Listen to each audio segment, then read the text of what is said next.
Namo Adesh. Namo Om Ade. Namah Shivaya. Welcome.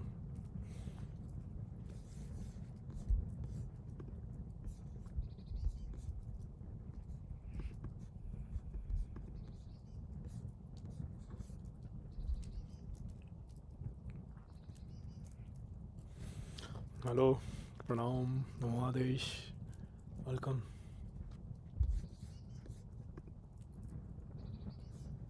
Namaste.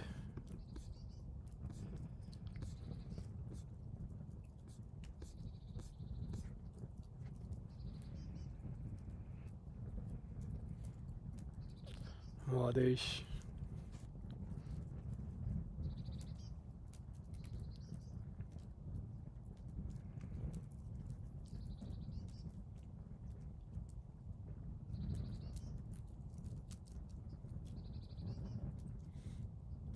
Hello. Pranam. Welcome. Hello. Hmm.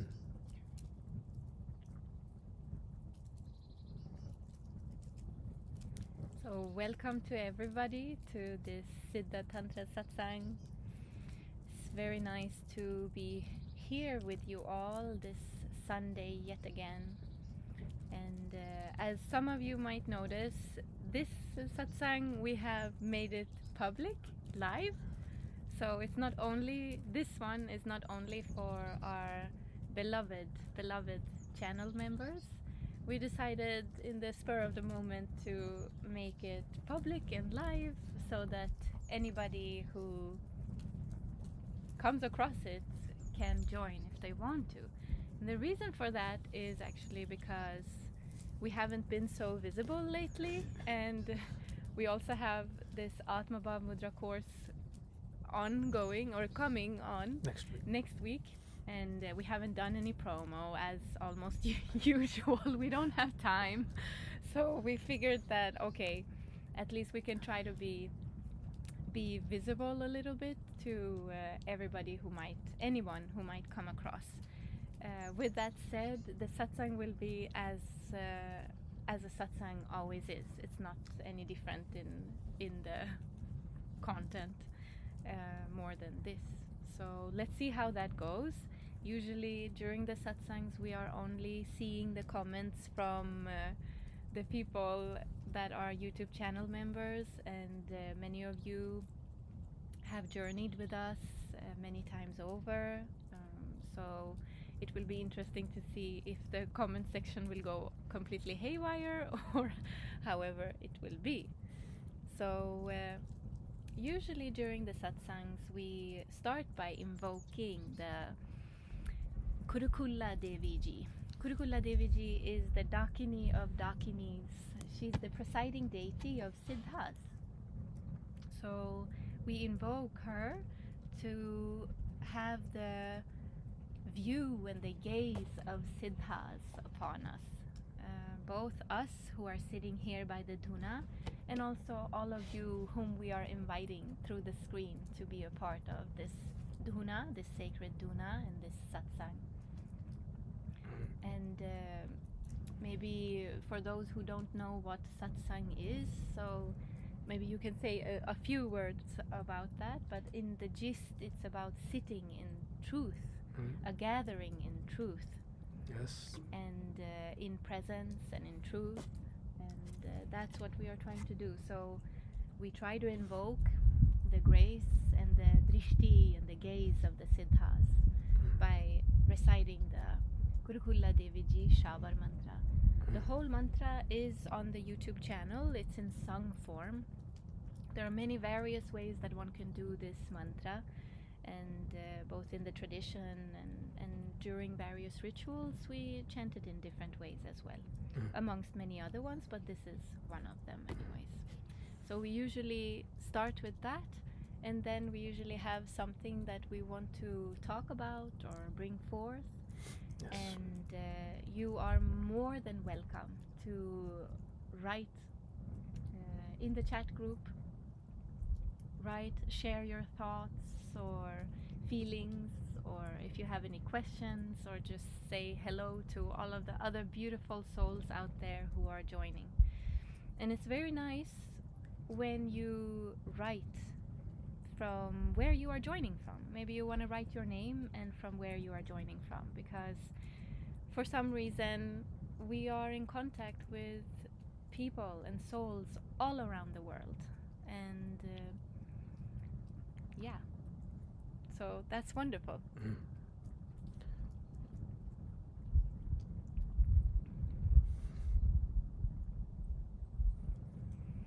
Yes, and I see that Jerome ji has already pasted the shower mantra.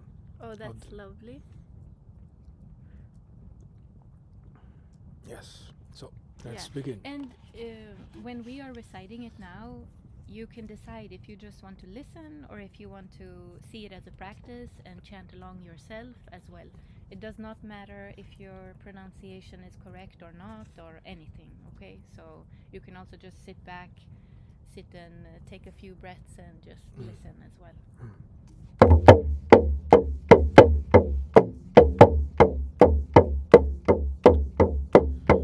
Om Namo Guru Kulle Anadhana Varshini Sakal Kama Karshini Siddha Ho Siddha Ho Siddha Ho Ma.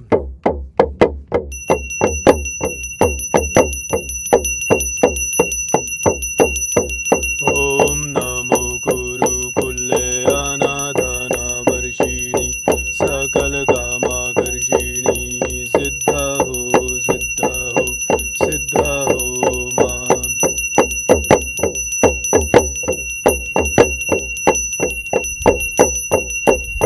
Om Namo Guru Kulle Anadhana Varshini Sakal Kama Karshini Siddha Ho Siddha Ho Siddha Ho Ma.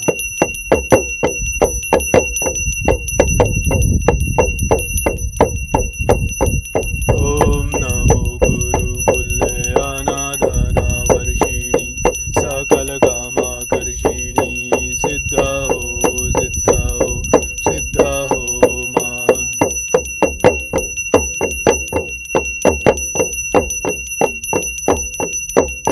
Om Namo Guru Kulle Anadhana Varshini Sakal Kama Karshini Siddha Ho Siddha Ho Siddha Ho Ma.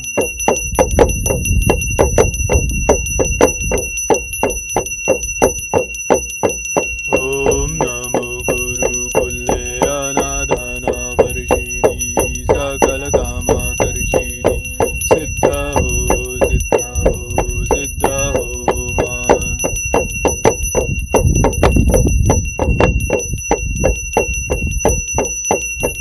Om Namo Guru Kulle Anadhana Varshini Sakal Kama Karshini Siddha Ho Siddha Ho Siddha Ho Ma.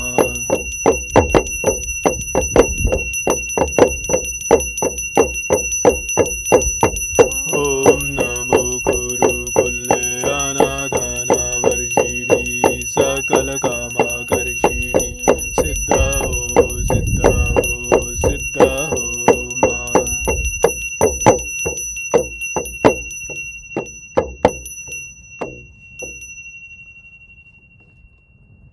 Om Shri Guruve Namo Om Shri Guru Mandalaya Namo Om Shri Mahayogi Namo Om Samsiddhaya Namo Om Shri Putraya Namo Namo Adesh.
Hello, Elijah from Texas. Thank you for joining.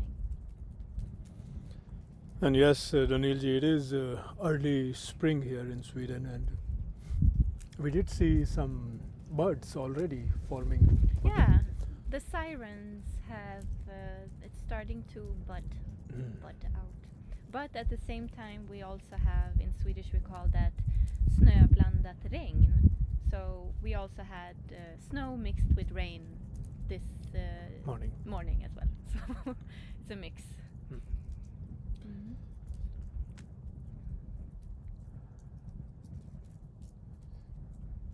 And yes, it is very beautiful weather. We like this. And yeah, we thought that have a public gaze of the public in this YouTube satsang.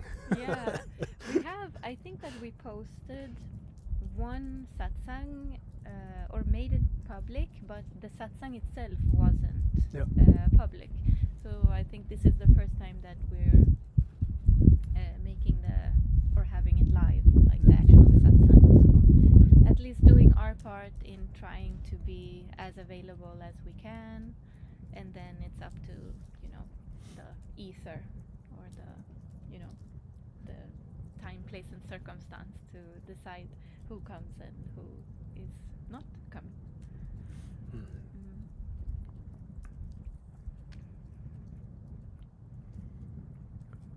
And today we wanted to talk about a very beautiful anecdote, a lesson that I remember hearing from Daak Nath Ishputra, Mahasiddha Ishputra once. Some story.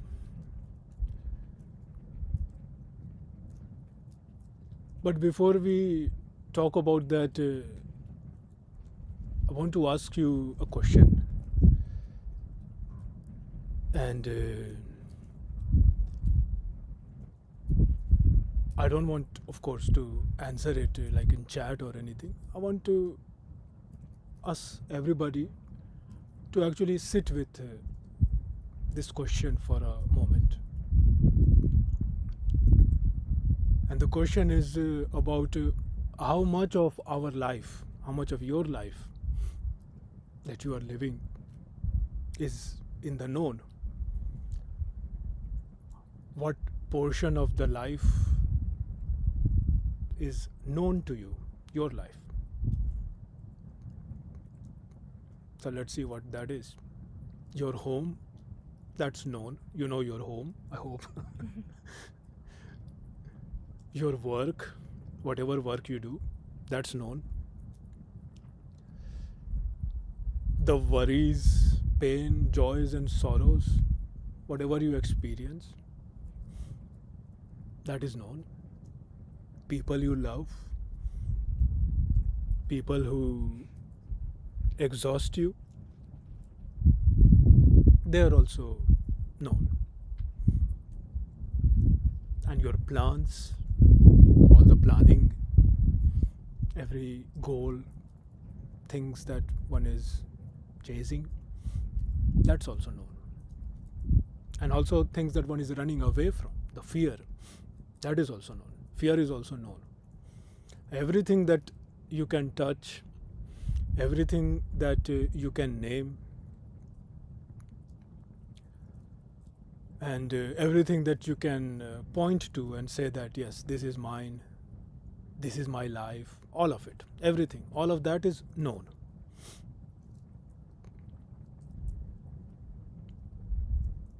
You get to a point in your life that whatever you want, you actually get it. And once you get what you are working towards, then there comes a moment where it does feel very, very much right. Like things have fallen in place. You have done it. you have achieved it. And then suddenly it doesn't. And before you know it, you are already looking for the next thing. And it can happen when you are even sitting in a quiet room, and within few minutes, few seconds even, automatically your hand reaches for the phone, and you don't have any good reason to do that, just because perhaps sometimes silence somehow becomes uncomfortable. It may happen for somebody, not everybody, but yeah, some of you.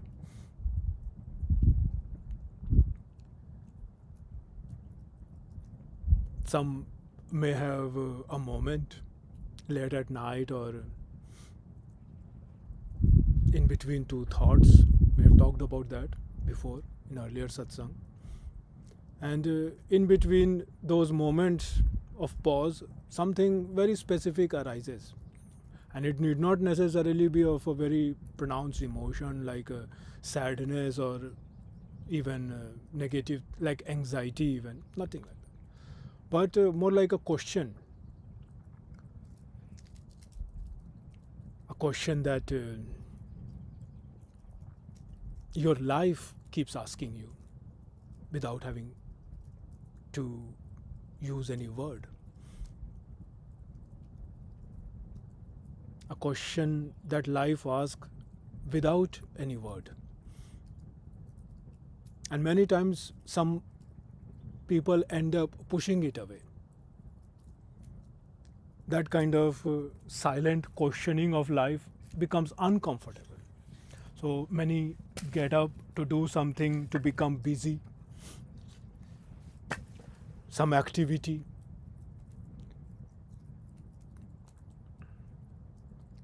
Something to do.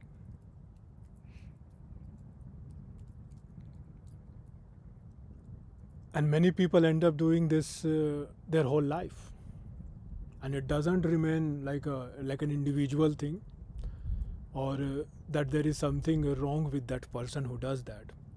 When one tries to fill the silence, fill the pause with some activity, to be busy. No, it's not like there's anything wrong. This is just the condition that one has been running entirely from the world of known. When the whole life affairs one engages it is from the known that we talk about.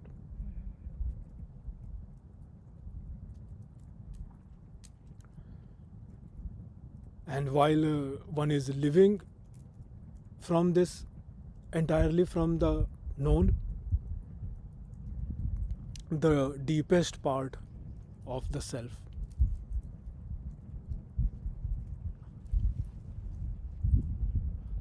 that belongs to something that the known world cannot hold. And that is what we want to look at today.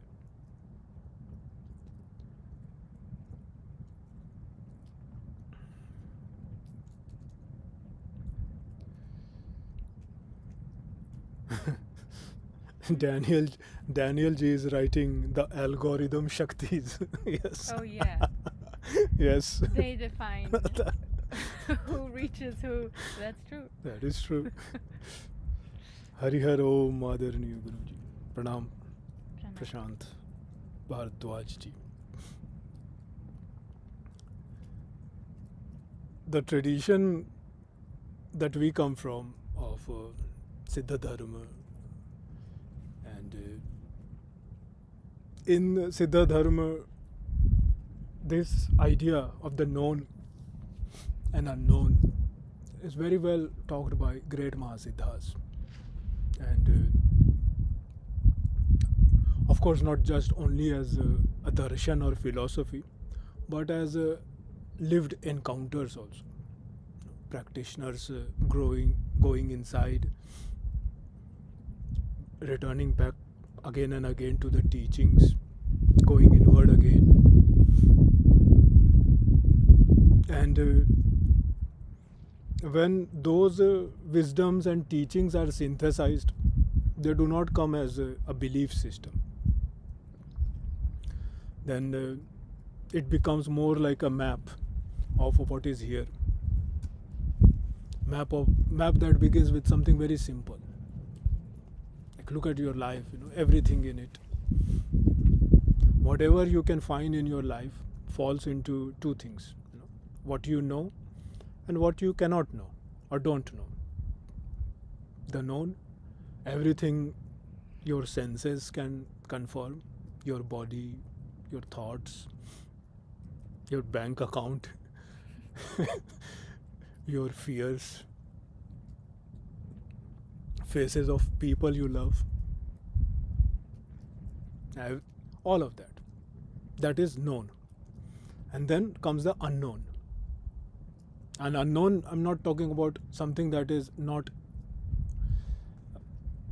about undiscovered or anything. It's not like there is something that science hasn't reached yet, or something beyond like instruments that you are using. No, beyond eyes, beyond your thinking mind.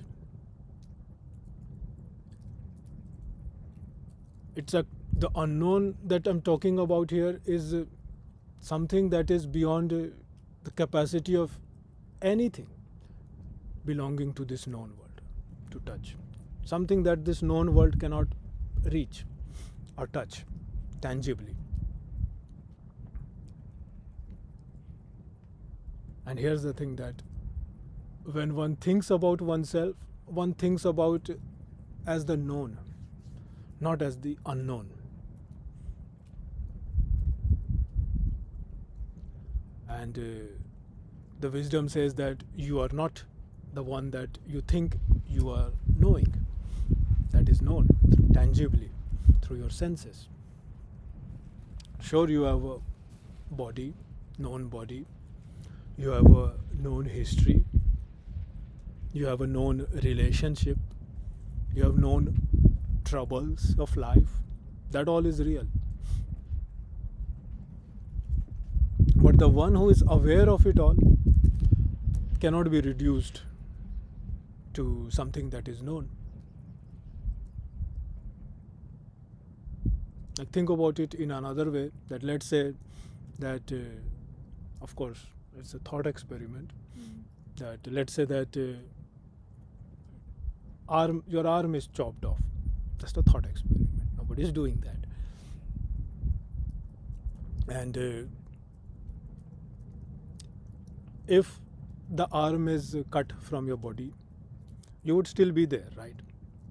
You'd probably be in excruciating pain, but you would still be there. You can perhaps function less without your arm, but you would still be there.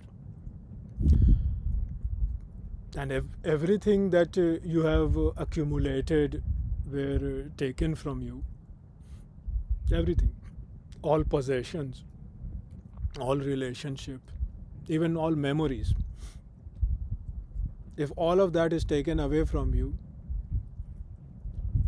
even then something would remain. Something watching, something being aware. And what is that? That's definitely not your body. That is definitely not your thoughts. And that is not something the known world produces or has produced. So what is that? That is what is unknown. Known and unknown.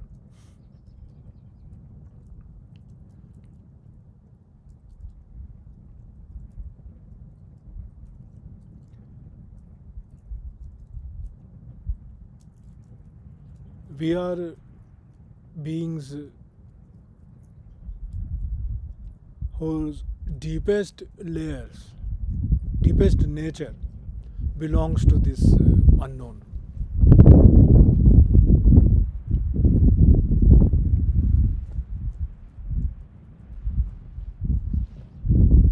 beyond what is seen, beyond what is named, beyond what is measured. And yet, even though we are beyond all of that, what is named and seen and measured, even though we are beyond all of that in unknown, yet we organize our entire lives in this known world. Now we have taken a fraction, like a visible surface of things, and made it our entire world. And we have forgotten that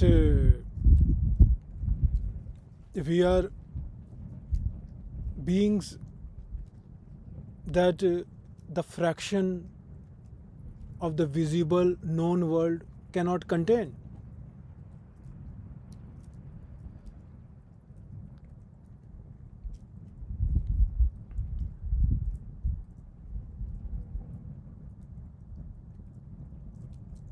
And because our entire being cannot be contained in this limited visible surface world,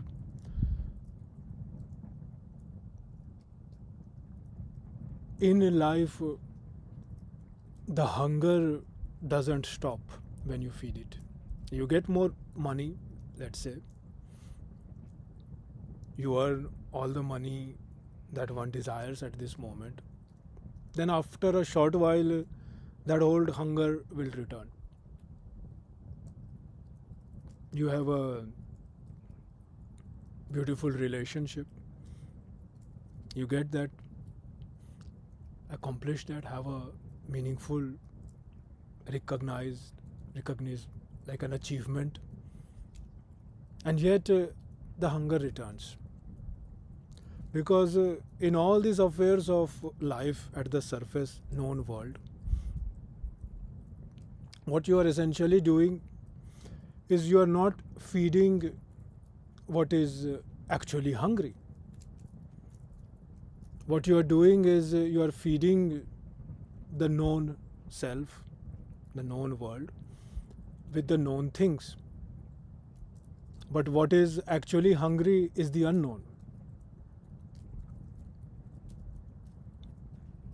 And that unknown cannot be fed by anything that belongs to the known world.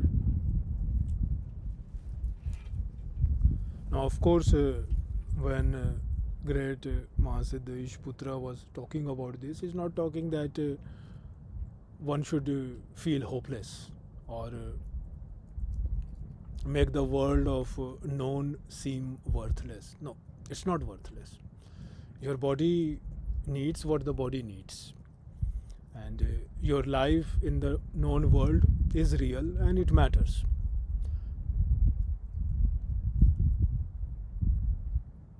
But the deeper truth is that until you understand this architecture of the known and unknown, until you understand that you are belonging to that unknown sukshma, running entirely inside this known world, then until you know that you are much larger than the known, and the known is a fraction, until you realize that, until that happens, you will not understand that why you are the way you are.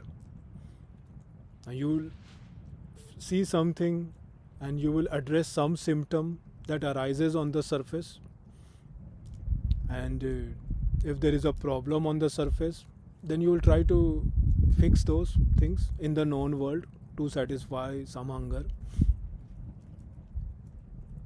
But that hunger cannot be touched by the known world.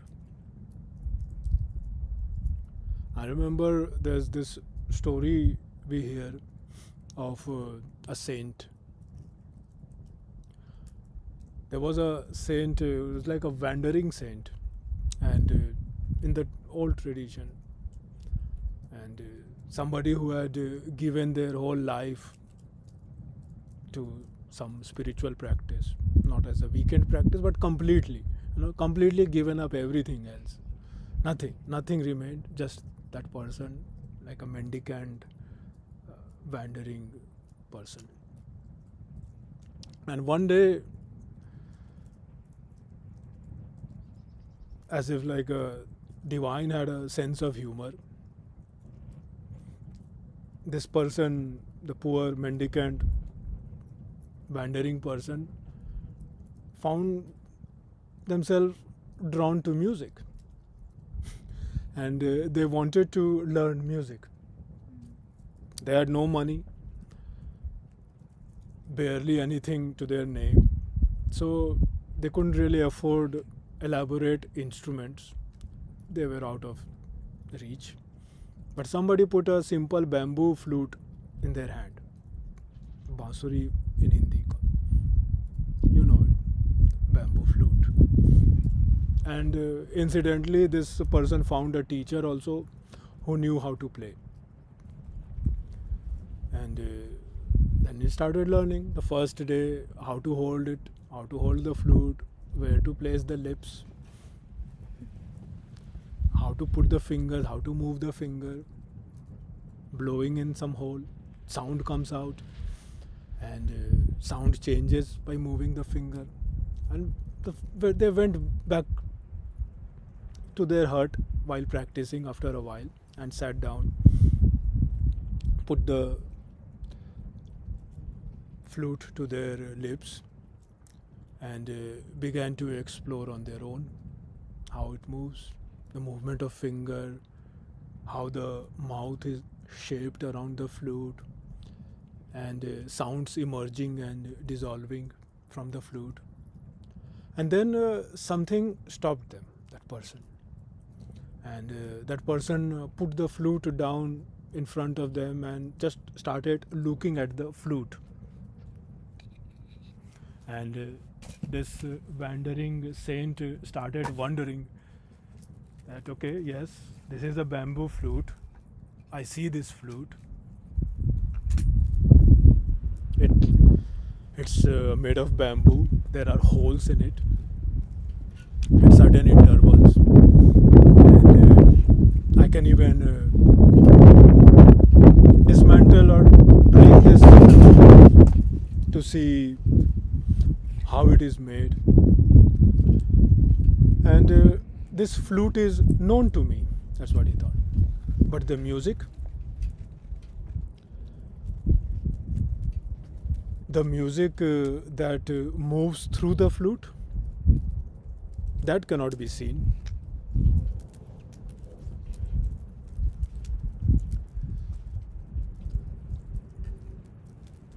The music can't be caught. The music cannot be held in the hand.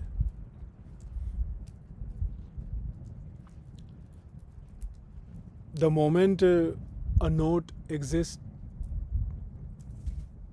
the moment a note manifests, it already is becoming the past. And you cannot store that sound. Now, of course, one can store the sound by recording it. But when the sound is being produced, it just moves. You cannot weigh that sound. You cannot point where that sound lives. It has no location, no mass, no form that one can see with the eye and trace. So that music for the senses is unknown.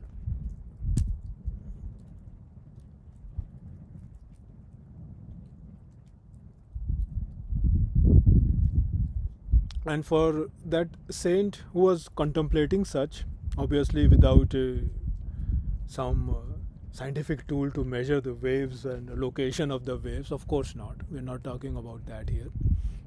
We're talking about a saint's inner contemplation, looking at the flute, seeing the flute but not seeing the music. So the saint contemplated that the music is unknown or not known, and without this unknown or not known, the known thing is just a dead piece of bamboo. The bamboo by itself is nothing. It is the unknown, the agyat, the breath, the music, the invisible movement through the tiny holes. That makes it alive. That makes it into something that can even move people to tears, with the powerful moving music. And that saint remembered in that very moment something their their guru had said.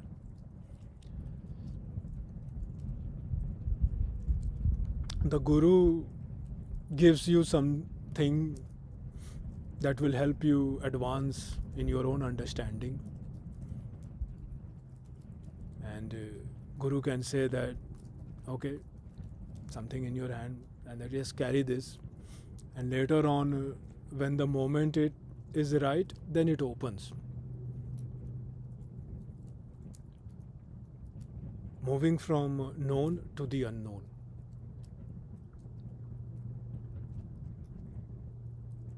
And everything in the known world is only running because something unknown is moving through it.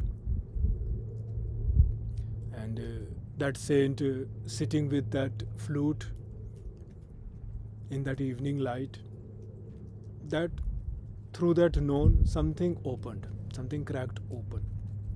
The known body and the unknown life force moving through the known body. The known thought and the unknown awareness that was holding that thought. The known world and the unknown ground from which all of it arises. Where the known is the surface and the unknown is the depth of it. And the known is alive only because there is that unknown moving through it. So the saint realized like this and then put the flute back in the hand, lifted the flute, brought it close to the lips. But this time the saint was not trying to make music. This time the saint was trying to listen, was trying to go inside, trying to follow the thread of this understanding back to its source. And then while doing that,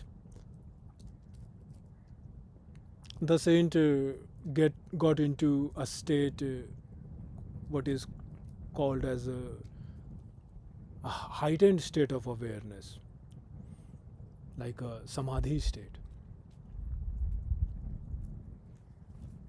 absorbed through that sound, through deep listening,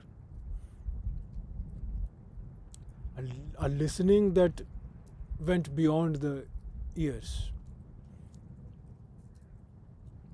listening with what the ears, that is the surface, that is the known, but going inward through the sound, like how one follows the river upstream to where the river begins. And they did that. That saint did it. And then they went deeper and deeper. So deep that the known world became thin,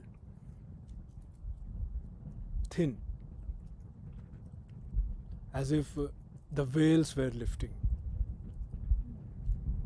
like a paper screen between this, and suddenly something vast opened.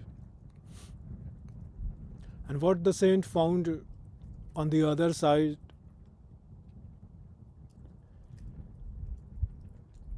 was more than silence.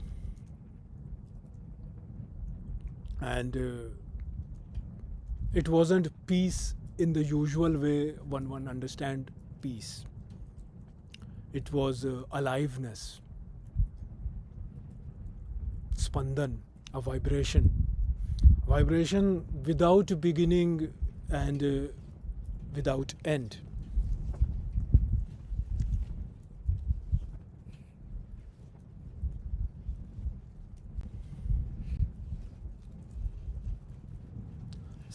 Such a vibration that was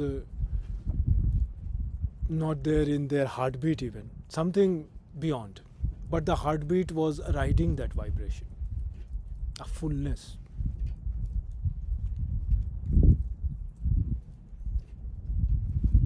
Such fullness that as if that hunger, that the self had been having this hunger from birth but could not process it.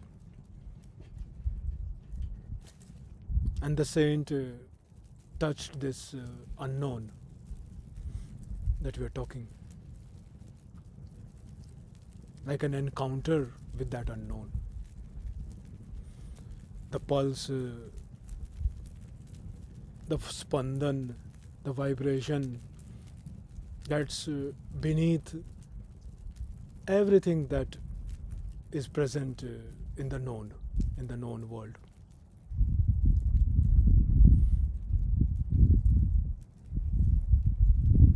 And it is that spandan that ends up dividing into all names and forms and subjects and objects, into the one who is seeing and also the one that is being seen. Same spandan. And it is that same spandan that you are also resting on right now. What your breath is riding right now. And it is the same spandan vibration that is present in the pause between the two thoughts.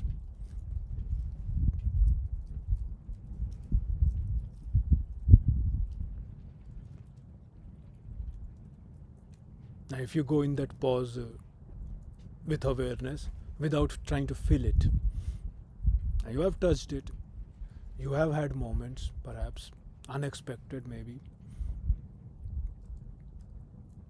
when the known structure of the world suddenly went thin.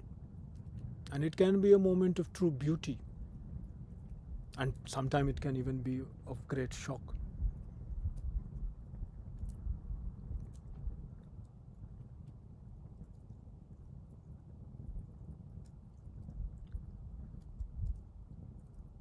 And many times one thinks that those moments are exceptional. No.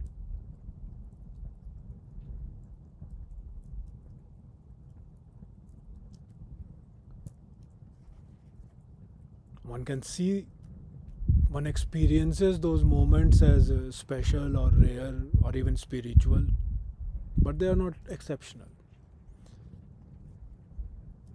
Those are those moments when the unknown briefly shows itself through the known. How the music shows itself through bamboo, that bamboo flute. And the difference between many people and the saint is that the saint learned how to enter that unknown deliberately as a practice, and many don't know how to enter that.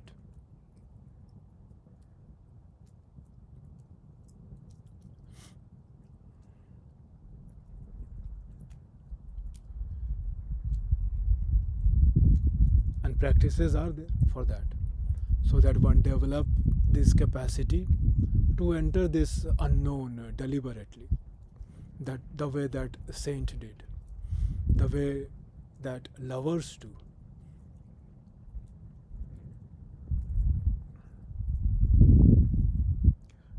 And when we were designing the structure of this Atma Mudra course, we had that thought. But before we talk about that, there's another thing, another story that comes with this.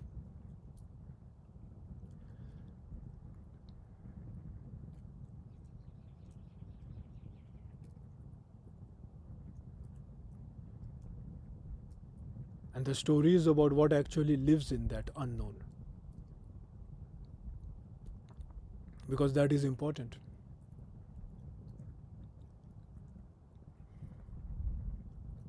What lives underneath the surface of the known world,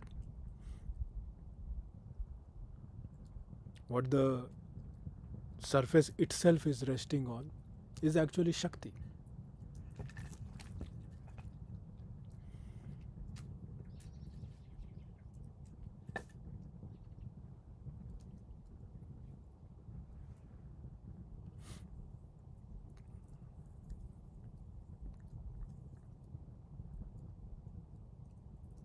And Shakti can show up in many different ways.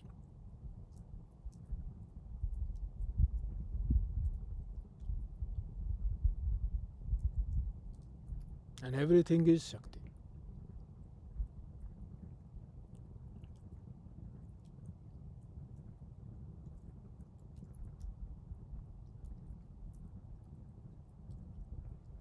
Even the darkness.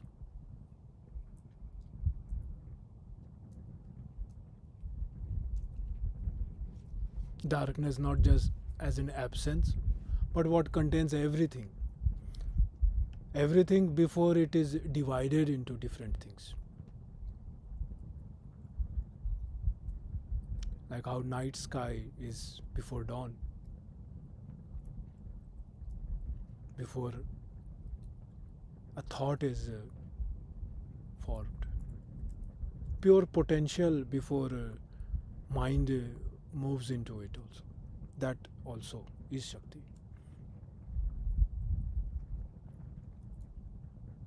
You experience that in deep sleep also.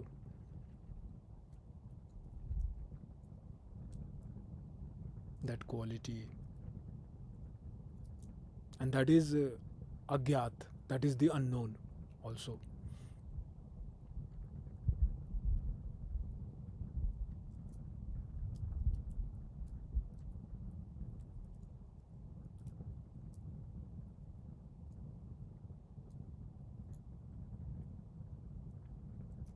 And one tries to fill it many times. Because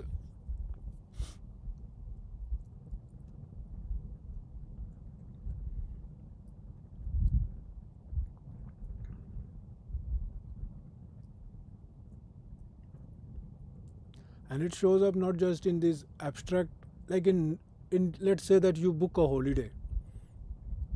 You have planned and you booked a holiday and you go on your holiday. You have worked hard, you're tired, you're exhausted, and you've been longing for rest. And then for first 2 days it may be difficult to settle. Inertia, something keeps pushing you to check your email or plan next thing or be productive as you are used to. The very rest that you felt you were longing for becomes uncomfortable for the moment when it arrives. And or like when you sit down with nothing to do, and within 2 minutes you start to find your mind has already found some problem to solve or something to organize, or some conversation in the mind starts to replay. Mind generates like that.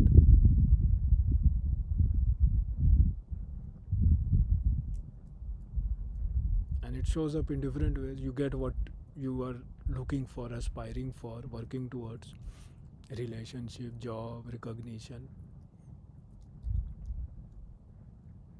And then after a short while, the flatness arrives.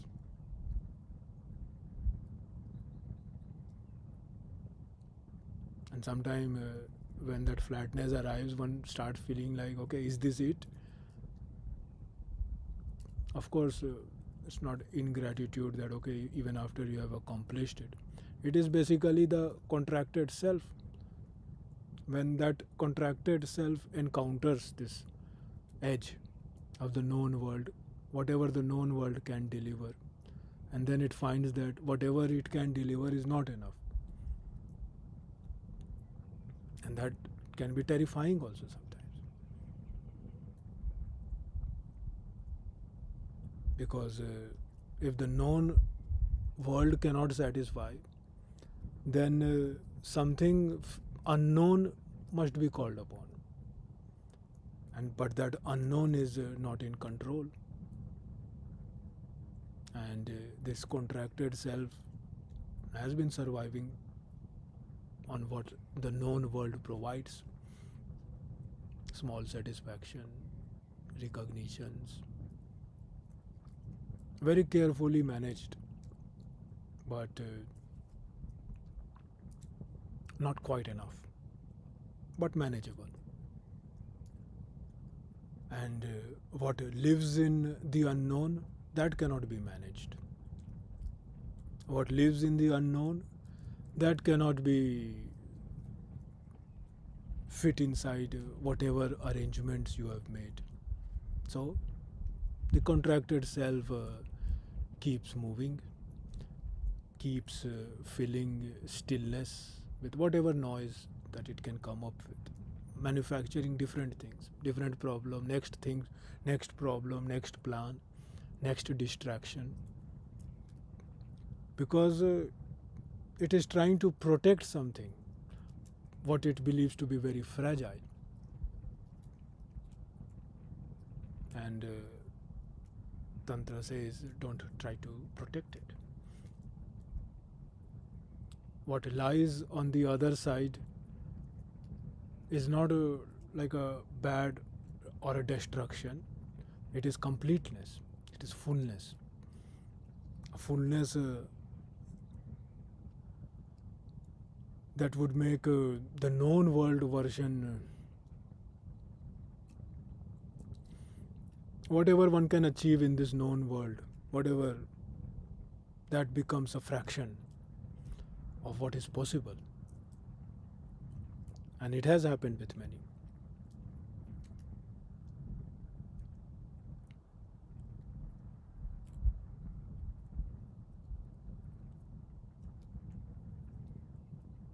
Now think about any, like, for example, a person that you have seen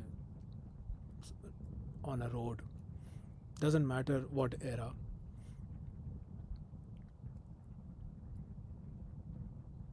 Anybody, any person is not just present in the ordinary reality, you know.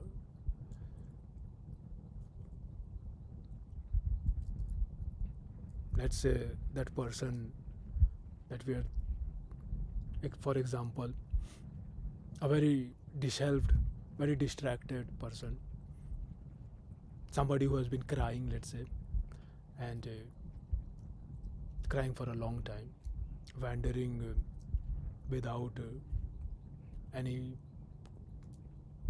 fixed destination, just roaming, wandering. And this person has one subject.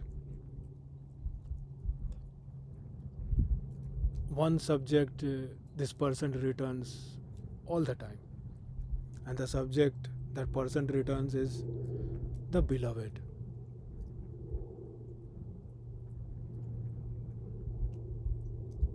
Now he talks about her the way, let's say, that people talk about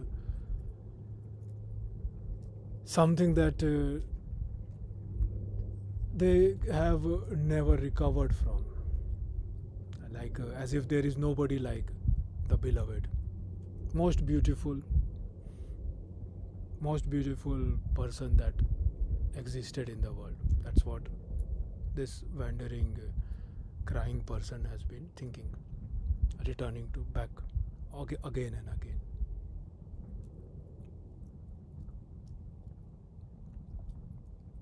And when people saw this person, people heard him, and then they started to wonder, like, who is this woman, the beloved, this person is crying so much for? She must be extraordinary, so extraordinary that this man is just wandering like a destitute here and there without any destination, crying and longing only for the beloved without thinking about anything else. Must be very extraordinary woman that this man is longing for. So curiosity arose, and they sent, a group of them went to find out who this woman is, this beloved, this subject of this person that this man is being destitute and crying his heart out all the time. So they went and tried to find her, and they found her where she lived.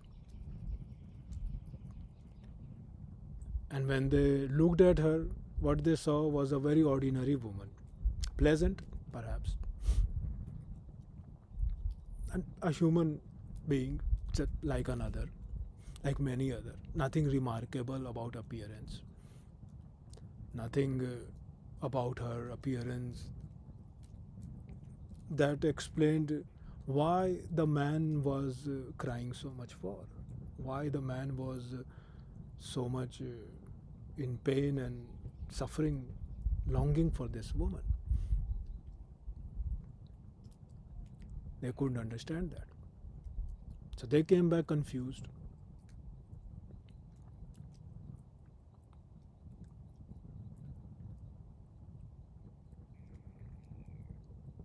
And here's what this wisdom says, that those men, those group of people, when they went looking for that woman, they went to evaluate the known. They took their whatever eyes, the judgment, the comparison, whatever standards they had, what they have seen, and they measured this woman against the standards of the known world. And the known world said that, okay, no, she is ordinary.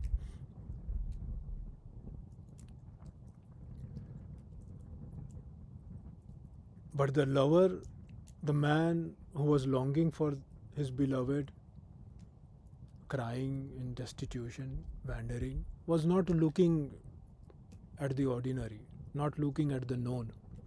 He had passed through the known, passed through the known about the woman entirely. What he was in love with, what he was seeing was something that the known woman became like a doorway to the unknown. That as if that unknown was wearing a face, as if the infinite or immense, intense was wearing a shape.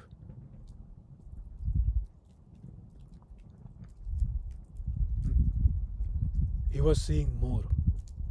The crowd or the group who went to evaluate that beloved saw what the eyes could see, but the lover saw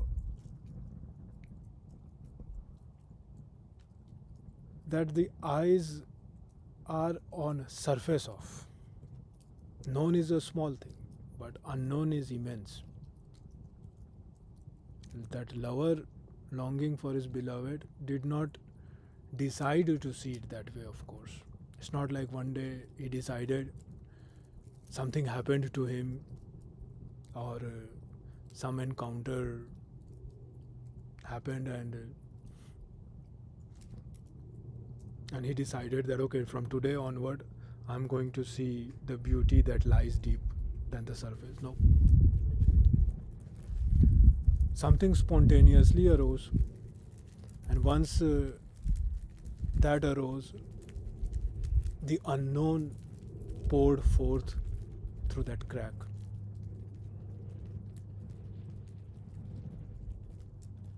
One can see that as bhakti also.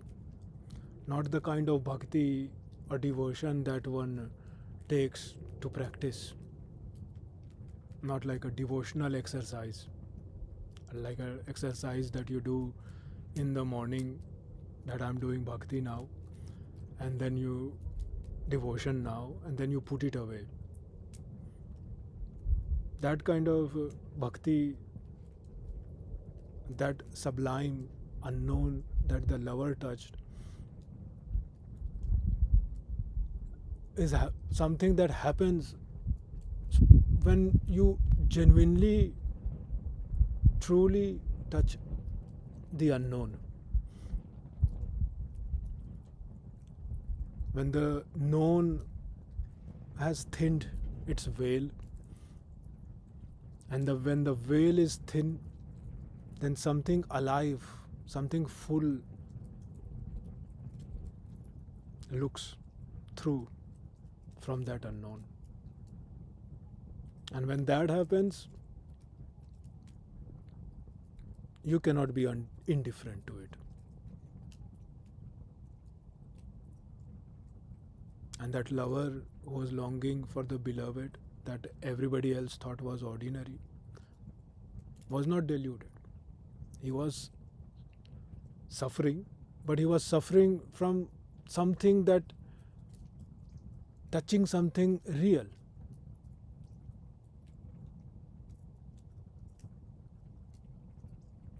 And when that lover touched that real, that unknown, then nothing else satisfied him.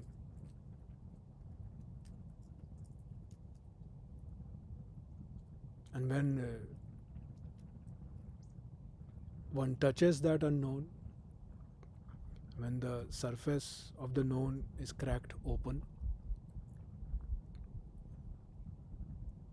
then everything else sort of fades.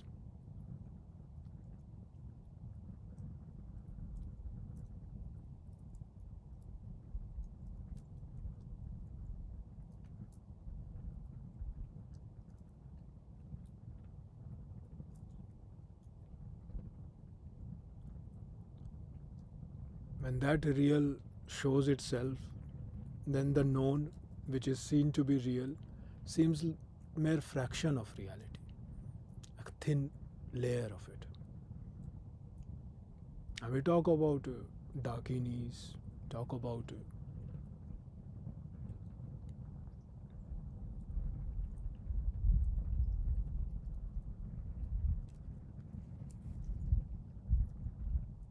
Dakini is this unknown herself.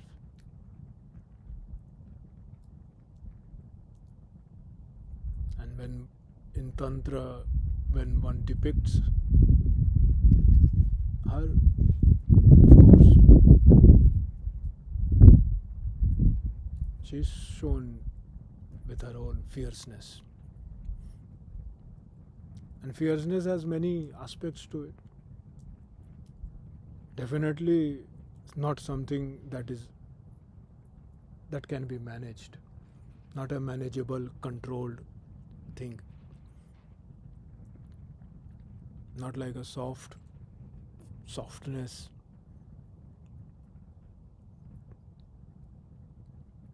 Softness that lets you stay comfortable. And it is that comfort itself, Comfort is what keeps one tied to the known. Comfort is what keeps one limited to the known.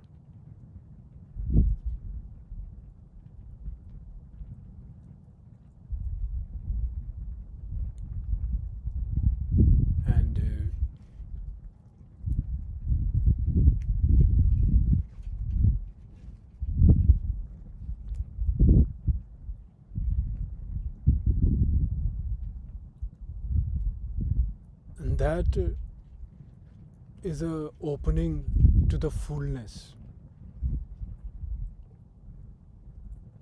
Like how that lover had, looking longing for that beloved. Total contact. Or like that, how the saint felt when being absorbed at the sound of the flute.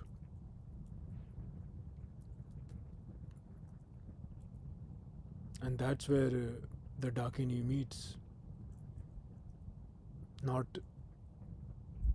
in the known, not in the comfort of the known. Where the known runs out, that's where.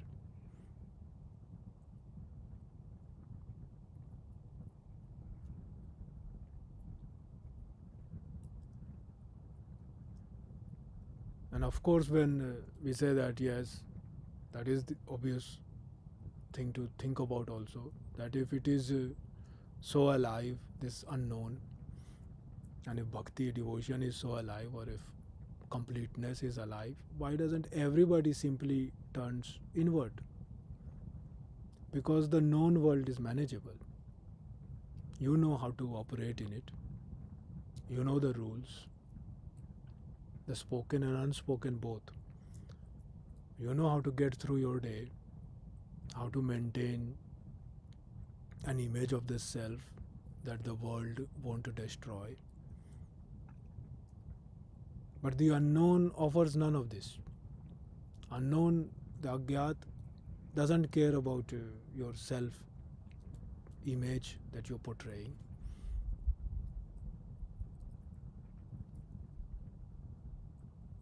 That is not something that is available on a schedule that you put aside, that fits your life. That unknown is alive. So alive, so full that it is ungovernable. So if the self, the limited identity is contracted, then it resists. Like how when you sit in meditation and the mind becomes flooded with different noise.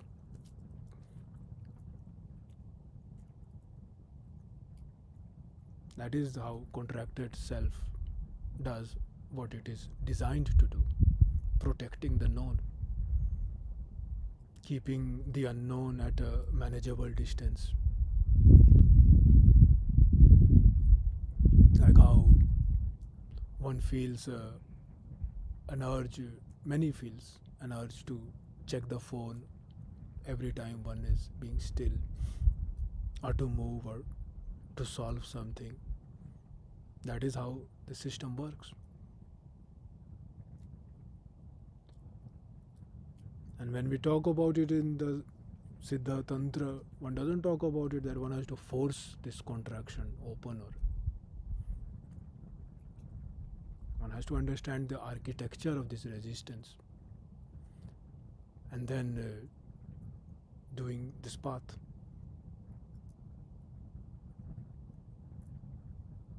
To traverse.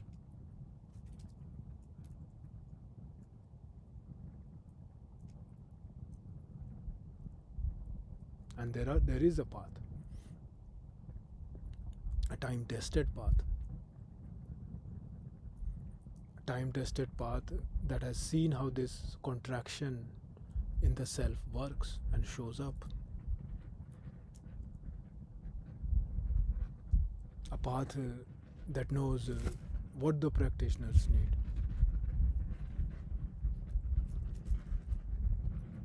So that when one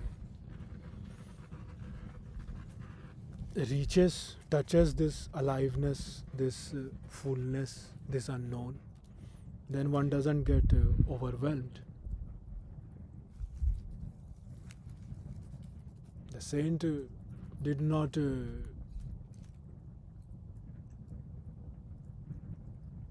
find this unknown spandan because they were exceptional. No. That saint found it because they had a guru who had given them the right sutra, the right principle, the right technique at the right time to do. And because they had done enough preparation for that, that when that crack appeared, crack between the known and the unknown, then they knew how to fall through it. Just like that lover we talk who was longing for the beloved. It's not like that a lover was more sensitive than somebody else. Perhaps some encounter, some grace, and then willingness to follow it all the way down. All the way. Not retreating to check the safe world of known, the comfort. And in both cases, it's not the talent or the intensity of desire. No. What mattered was preparation, structure, building the vessel for that encounter. That is what it is. If you have the structure, if you have done the preparation to build, develop the vessel, you, your body, your mind, then when that crack appears, then one is able to behold that.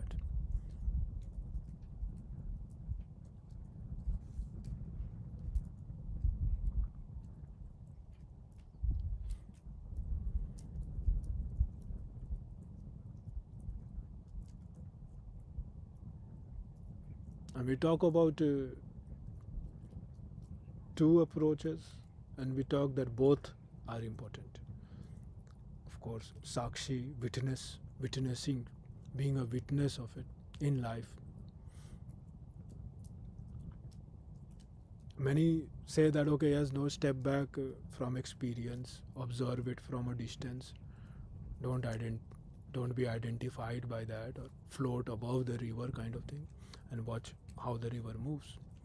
Yes, but Siddha Tantra goes one step more. Alongside this Sakshi or the witness, one at the same time being floating above the river, but also going in the depth of the experience completely, without flinching, without the subtle pulling back that the contracted self automatically does, because that's what it is designed for. And when one is able to do that, then this known thins out, and then the surface becomes more permeable, the known veil. Then what is underneath, the unknown, begins to show through.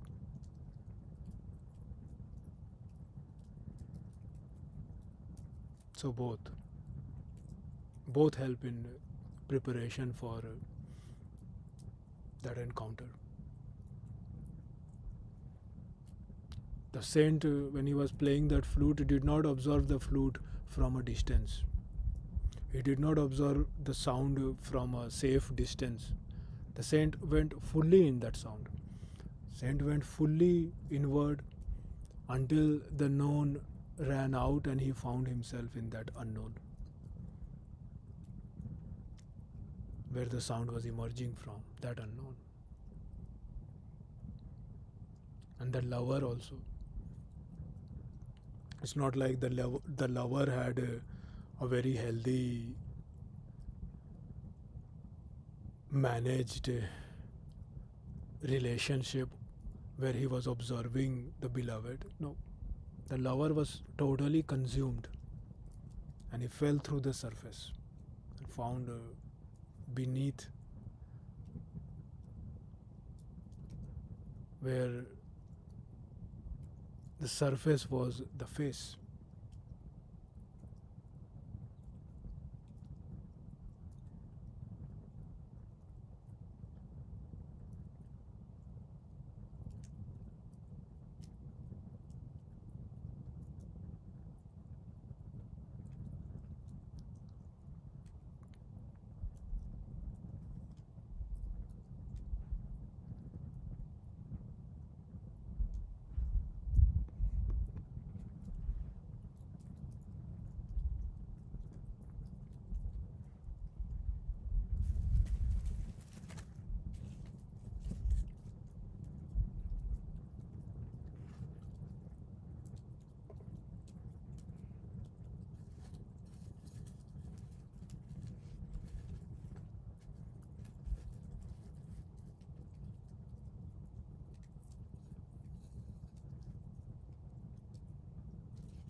we have talked about the gap, the pause between the thoughts.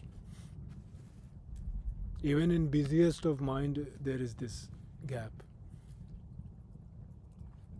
between the end of one thought and before the next thought begins. There is that space which is not a thought. Thinking mind often jumps over because the thinking mind doesn't know what to do with that, what it finds there. And that gap, that pause, is an entry to that unknown. Like a threshold.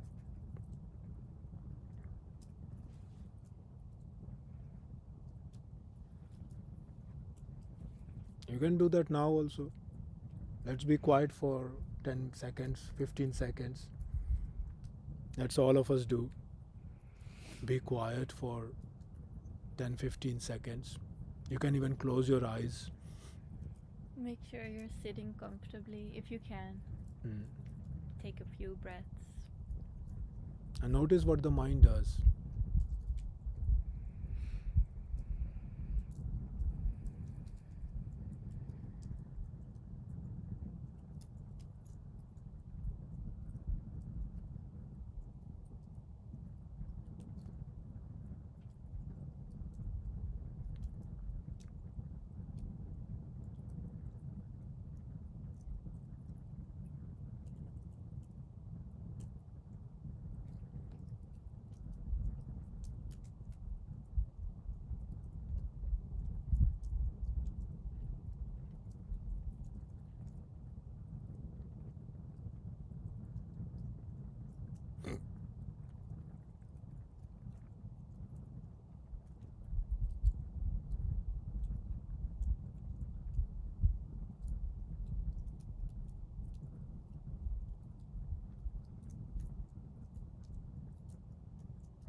And if you were able to sit without any thought, then that's something.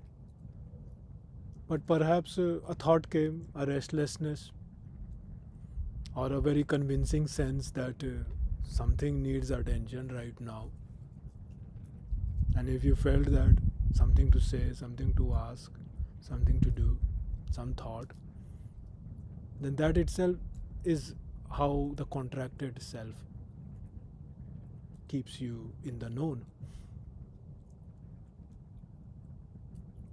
Perhaps in a moment like this, when we are talking and having this together moment, perhaps some of you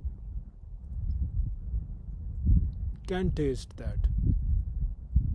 The place where the known gives way to the unknown.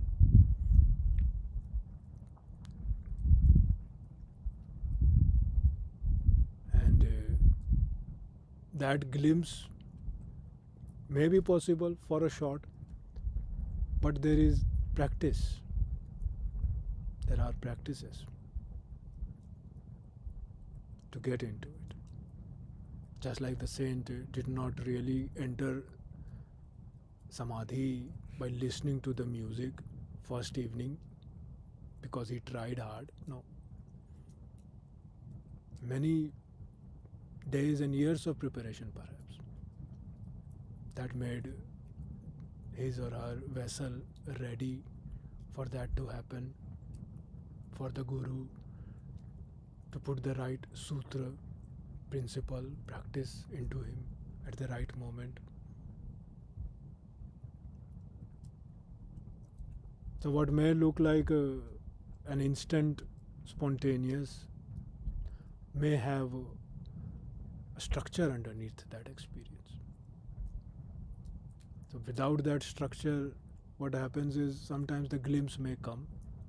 Something opens briefly, you feel it, the thinning of the known, the aliveness of the underneath, the unknown, and then it closes. And before one knows it, one is back at where one has started.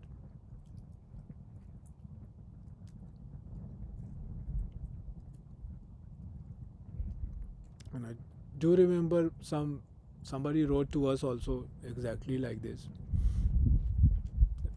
with a frustration that they had a glimpse, but more convinced that this is not available to them anymore. That the glimpse was real, glimpse is real, but not anymore. A glimpse may be possible for many, but a glimpse without a vessel that can hold it, then the glimpse remains a glimpse. You have had perhaps your own moment of this thinning, not necessarily planned or practiced toward. Sometimes this thinning of the known and the unknown happens unexpectedly. Maybe a piece of music also, a music that brought you in the state of rapture. Stop in whatever you were doing to behold that moment. Many may have it in nature.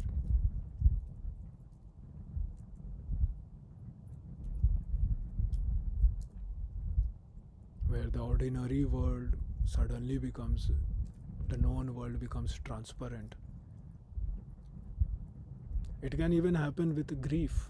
Sometimes grief has this quality. A grief so complete that everything you have been using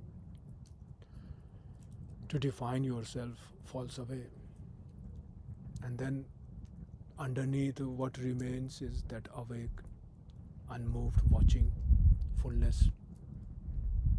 Perhaps some of you know what I'm pointing at. Something that some of you may have felt. And these are not some exceptional situations, or not even spiritual experience that is somehow reserved for some special people or special circumstances. No. These are moments when that unknown shows itself through the known. How the music moves through that bamboo flute. And what they show is that they are always there. Every day, every moment, everywhere, beneath the surface of the known world.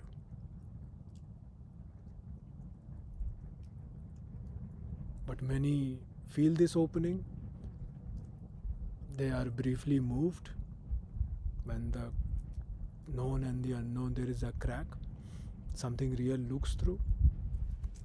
And then the known world comes back and fills it with something. The phone, text, something, next plan.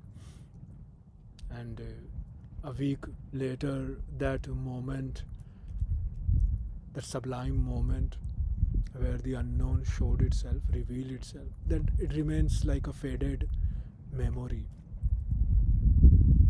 slightly unreal even.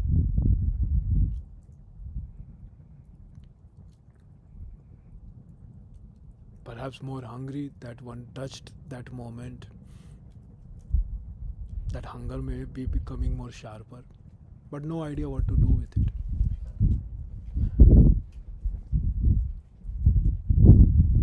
And we have seen it. We have seen that many, many times. And that was one of the reasons we thought of having this in the foundation also. Atma Mudra.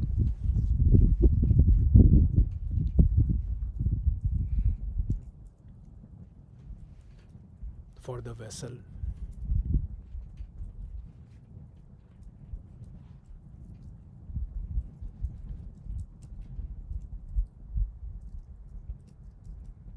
a structure, a path, so that one moves from the surface of known into what is living and alive and full underneath.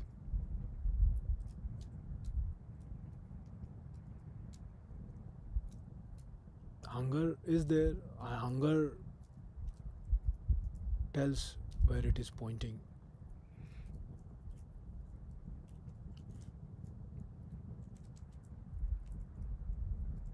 And it is pointing to that music that moves through that bamboo.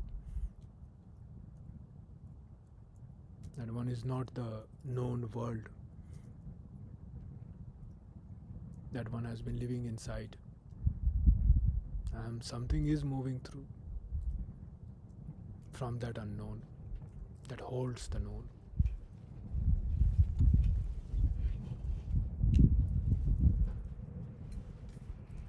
And in the Siddha tradition, now we were talking about the path or a path.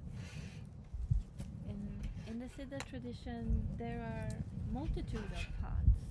As many paths actually as there are individuals and beings.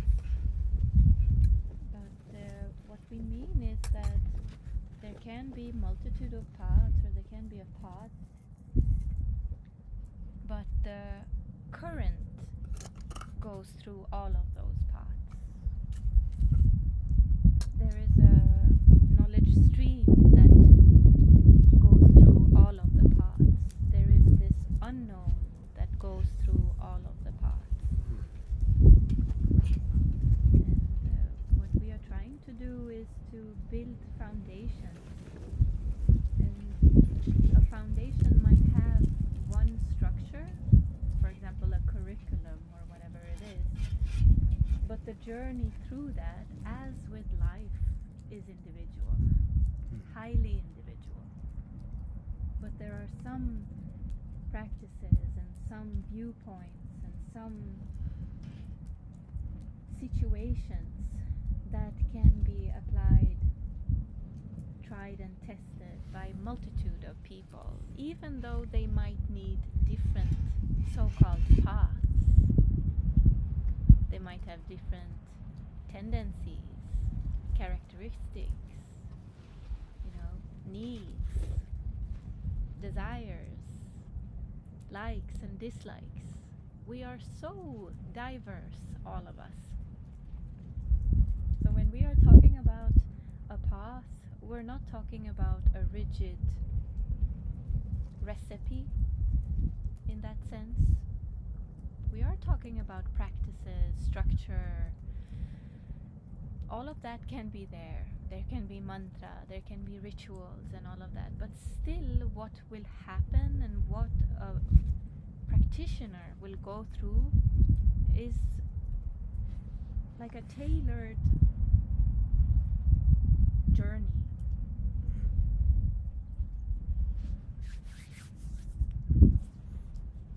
Which is highly individual and shows the multitude of beautiful and horrible flares of Shakti. And Siddhas have known this, that the world existence is diverse, because Siddhas know Shakti and the dance of Agam Nigam, the dance of Shiv-Shakti. So yeah, if one is on the so-called path, there will be the unknown. And in actuality, if you can have the vessel to stay in the unknown, then that's where we can call it magic, that's where that happens.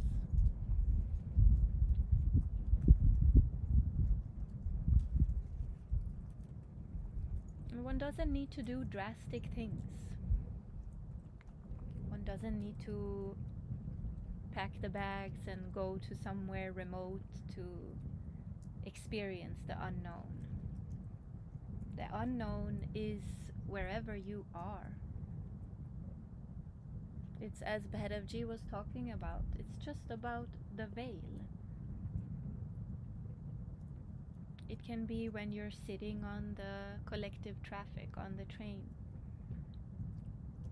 going to work or school, seeing the same people that you have seen day in and day out. It can be the same type of flowers that you see, the same season that has come and gone year after year.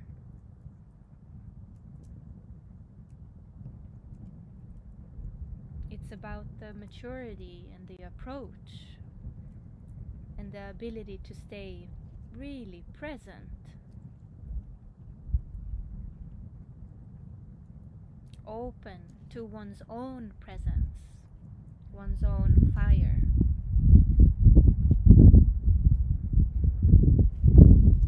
And with that, illuminating the world that one is part of and that is being created.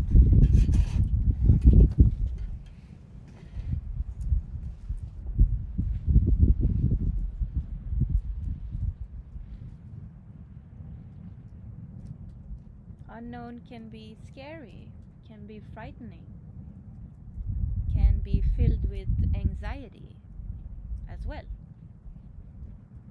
if one is not used to that.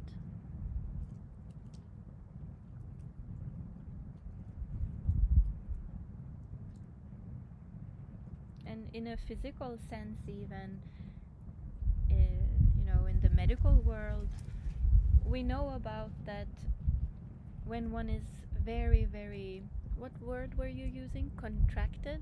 Contracted self. When one is very contracted, it is difficult to feel pleasure.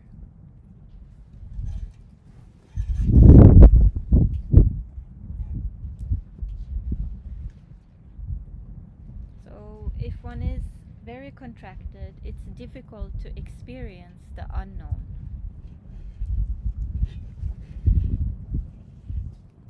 And the unknown might feel painful even. So that's why it can be important in the beginning of one's journey,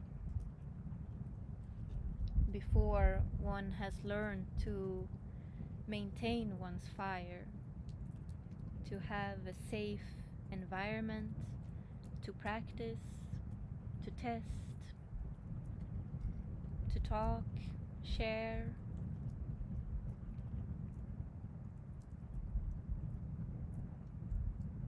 learn, spend time with well-wishers,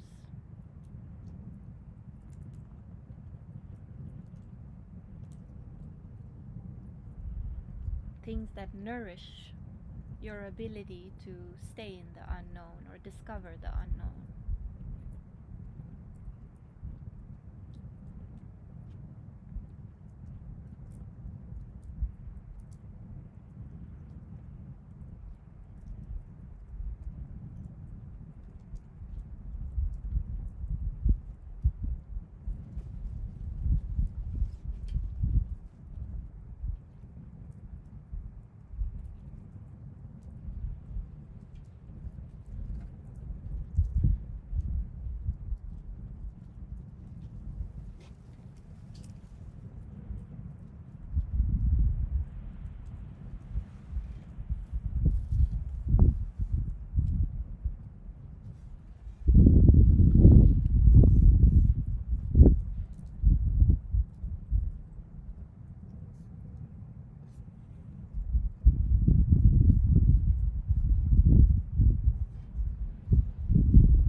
There's a lot of wind here today. Yeah. Usually Cold when wind. this northern cold weather will change. Yeah. That's what in Sweden, what I've seen is, what is that, false spring? Ja, falsk vår. Yeah, the spring before spring. It's like a fake spring. Yeah. It gives you hope. That the spring is here. But these are northern cold wind, polar winds Mhm. from the North Pole usually brings change in the weather. So maybe some more snowfall is coming at some point. We saw our bees. We have beehives. We saw our bees 1 or 2 days, and now they're hiding again. Yep.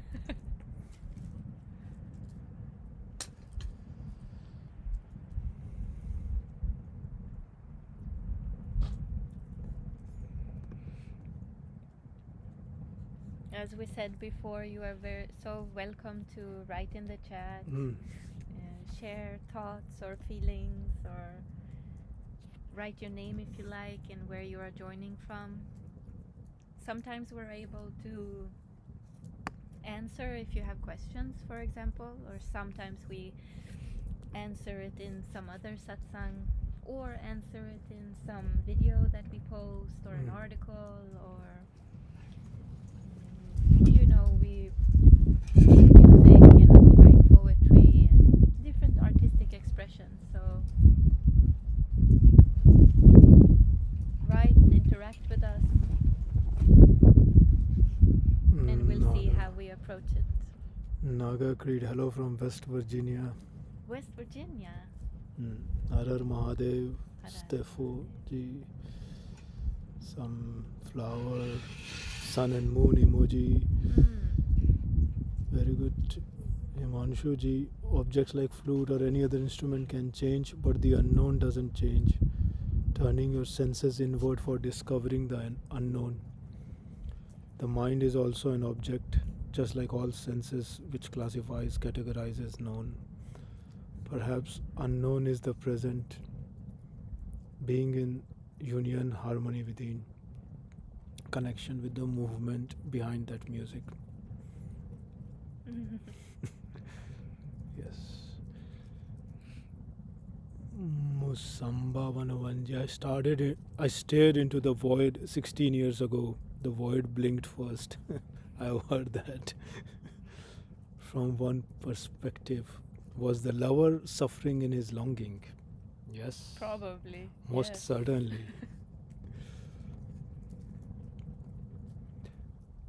16 years ago, Musambaji says, I found a gap betwixt moments. What? The gap between, betwixt, another way of saying it, moments. Kshanam. I found the void in that gap.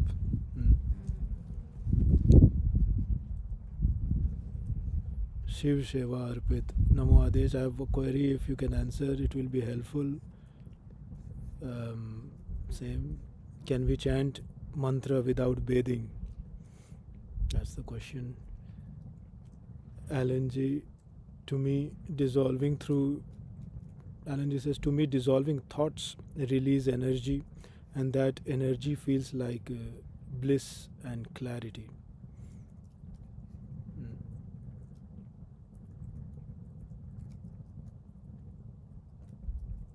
Yeah. Yes. For a brief moment, he says. Yes. Yulia ji, hunger can be what keeps you on your path. Can be. Himanshu ji, gratitude for beautiful, beautiful reflection. My unknown friend, be ready to be known.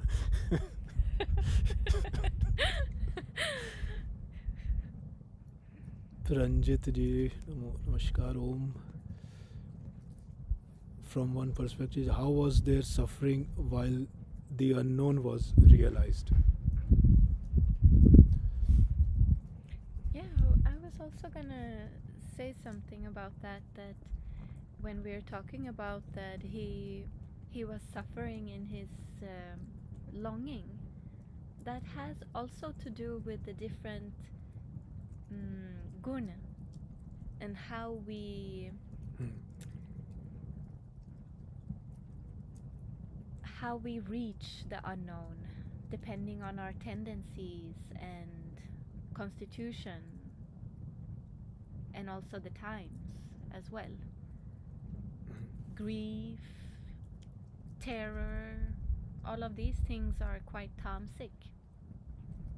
Longing after something that is unattainable, for example, or cannot happen, or something that is lost and broken, for example. All of these are quite tamasic. So can we... Suffering itself Suffering. becomes a prayer. Yeah. So... Even though that state, that unknown, is gunatit, not devoid of gun, but embodying all qualities. The path to it can be through any of the gun. It can be through love and expression, and it can also be through pain and suffering.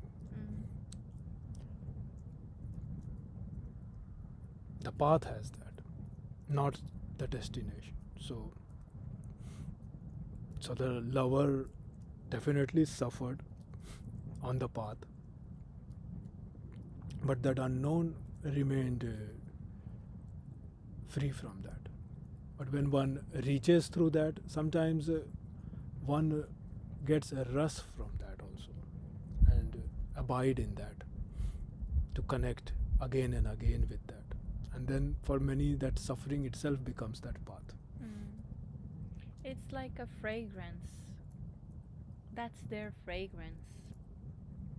And yes, they feel the suffering, but it's not something that is destroying them, but it becomes the tool of that makes them be able to connect. And nowadays, for example, there are many people suffering. Not only the people that are suffering directly, maybe physically, but through empathy.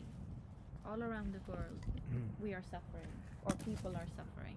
And so, in the path, or in Siddha Tantra, we try to make use of this. One does not need to deny that one is feeling empathy, or grief, or anger, or complete, almost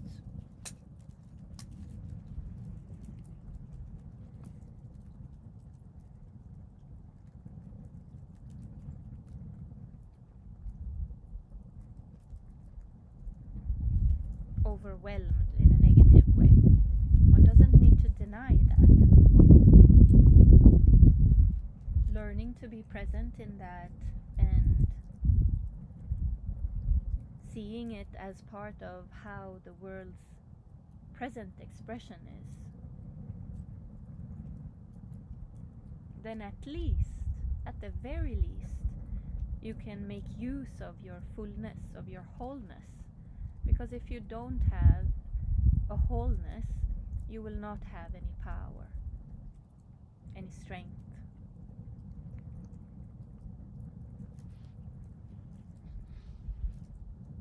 In a fragmented self, it's difficult to do anything. So it's better to accept, as we said, I think we have spoken about it, with flaws, with the good stuff, with the bad stuff, do practices.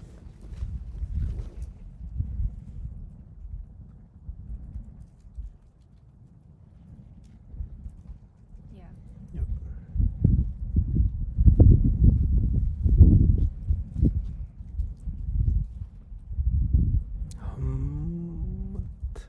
I eat non-veg, can I chant Dakini mantra?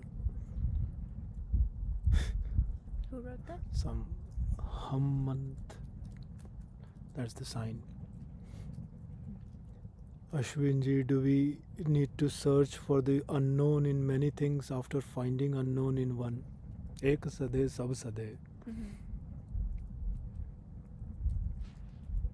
When one has found through one, that becomes the path. One can still find through many different ways. That is why the same Shakti that's all pervasive everywhere one approaches the Shakti with a different name, different qualities. So many Vidyas and Mahavidyas are there for this reason. And that sometimes, if one had the grace that there was an opening and one could touch the unknown, and then, let's say, one went back to the known, time, place, and circumstance changes. Seasons change, life changes, one's own mind and identity, body, things change. So it is not unheard of that one needs to maybe try different approaches to reach or behold the unknown. Yes.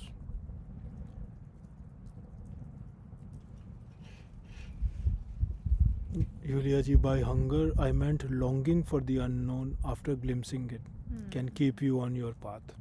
Yes. Like a taste. Yeah. Like a fragrance. Yeah. That taste and that fragrance, that nudge.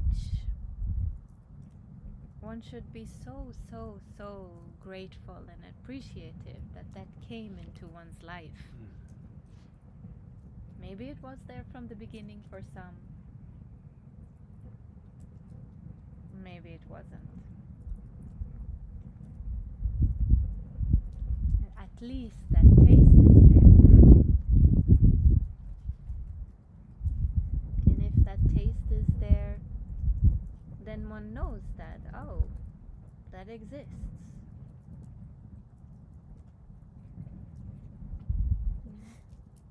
Himanshu ji shares one thought. The flute is programmed in a specific way to produce resonance. Are we also programmed at a certain universal frequency, which is obviously hidden, only to be discovered? Do we all have the same unknown, but only realized to the degree of our capacity?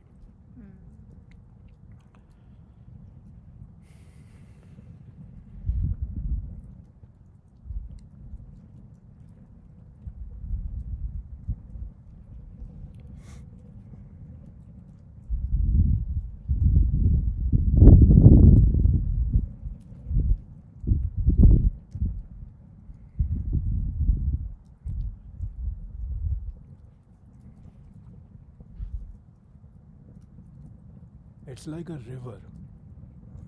You take a pot and you take some water from that river, then the river's water take the shape of that pot. But the river is the same even if the pot changes.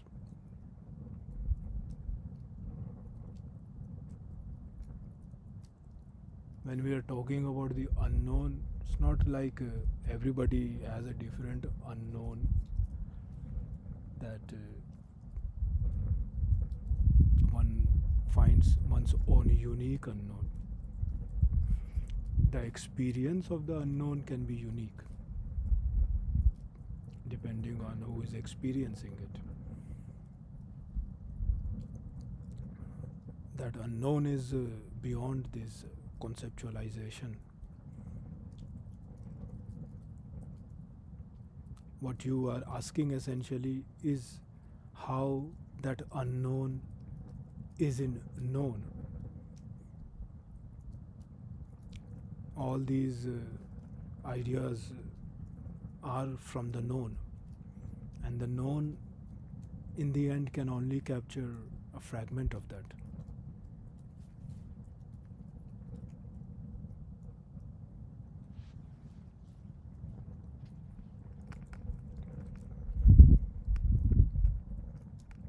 Rohanji, what is unknown to many is known to the individual, to that individual, and what is known by one can be known by everyone.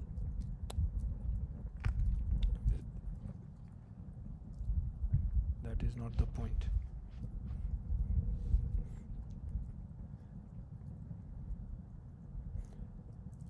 RMHXG, I do concentrative meditation practice. Concentrative meditation practice both on a favorite mantra as well as on breath. And I can say I have improved a lot since last 2 years, apart from an increase in body heat I didn't have.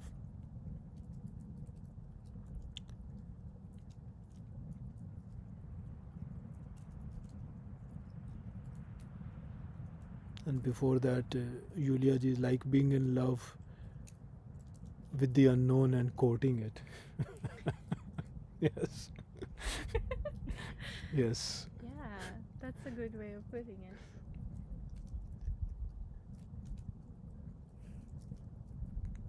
it. Rohan ji, isn't the hunger keep you unstable but curious, or rather the taste more aptly in this context keep you grounded and open?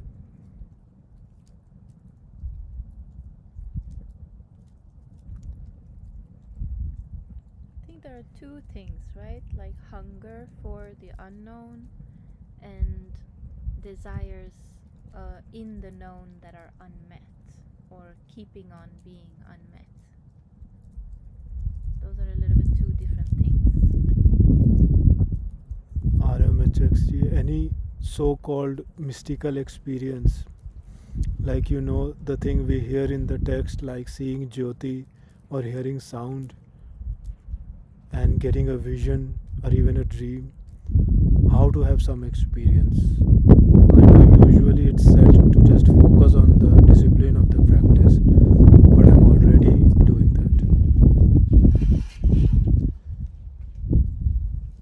Himanshu ji, gratitude. Daniel ji, when one reaches a place in unknown that suddenly becomes known, and to one's individual Shakti vessel, one can discover the invisible to many.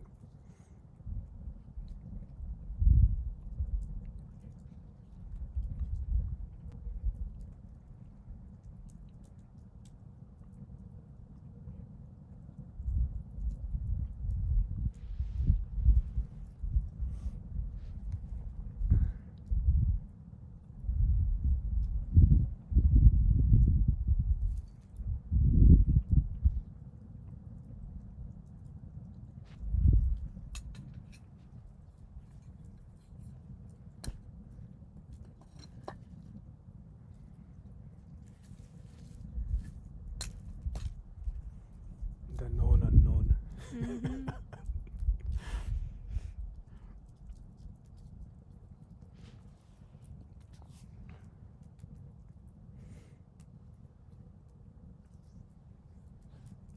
Namo Adesh ji, Pranam, Krishna Shoni ji. From one perspective, the individual dissolves in the unknown.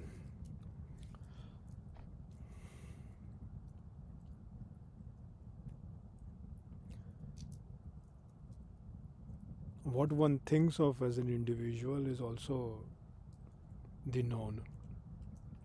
And that is also part of the larger identity that is in unknown.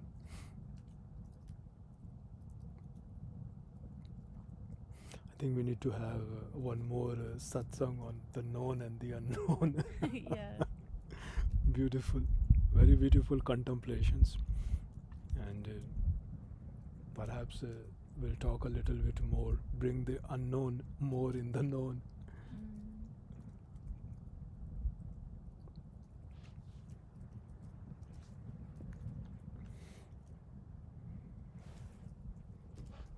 And the Damru got cold.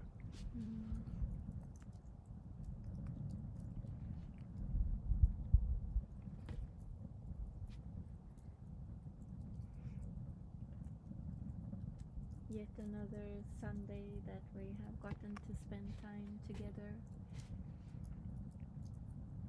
Thank you to everybody who has joined and everybody who might be seeing this video afterwards as well. We said in the beginning that we made this satsang, since we usually don't have the satsangs public, but This time we made it public because we thought that we haven't been visible in a long while, and we thought to give a chance to anybody out there that would resonate or would benefit from being in contact with us and all of the beautiful souls that we are in contact with. And next Saturday we are starting the Atmabhav Mudra course.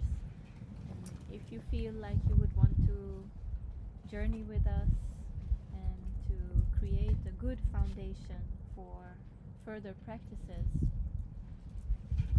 essential things, if one wants to learn about Tantra, if one wants to practice and do rituals and approach, for example, deity yoga, or if one wants to join Dakini Jayanti, which is in person in Stockholm in May, the first time that we're having it in person, we are really looking forward to that. And that is an unknown. And for all the participants, it's also a chance to stay in the unknown until it has been unraveled as well. And I think that they know what I'm talking about, because they don't know how it's going to be or what it entails, but they are holding that space, and they are able to hold that space because they have done the foundation of Atmabhav Mudra. So if you're curious about these things, and if you're sincere, then don't hesitate. Jump on the train if you can, and you can message in the chat or in the comments, or reach us through the webpage or whatever if you need support in joining. We do have sometimes we do offer partial or full stipends as well. We usually ask some questions to see if it's a good fit for the group constellation, because it is quite an intimate journey, and we are spending a lot of time, and each participant is investing and spending a lot of time and effort and their vulnerability. So we really want to make sure that the group is a group that will support each other and be able to uncover and share both emotions, thoughts, difficult ones, thoughts and also mistakes, failures, successes, and as well artistic expressions that will be expressed during the course as well. So we take time to really see who is there. So we might ask questions to see if it's a good fit or something like that. Yeah, so reach out to us if you want to. We're trying to be available. So that was what I was trying to explain, why we made it public this time. So happy to see you if you or happy to meet if we have not met before.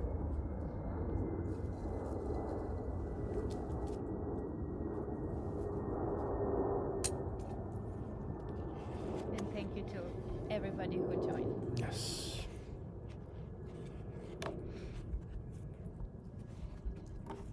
Om Sam Siddhaya Namo.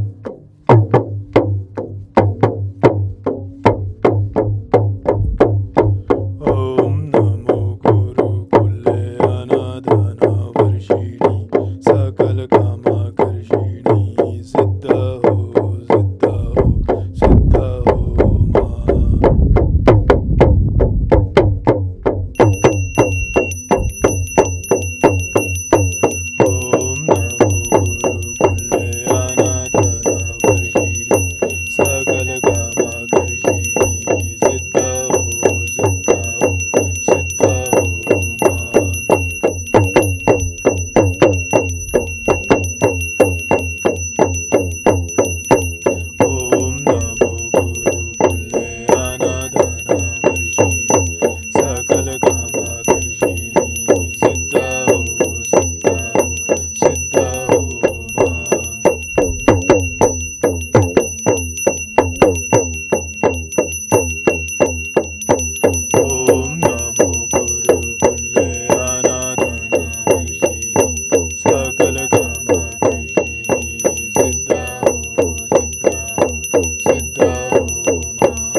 Om Shri Guruve Namah, Shri Guru Mandalaya Namah, Shri Mahahimalayaya Namah,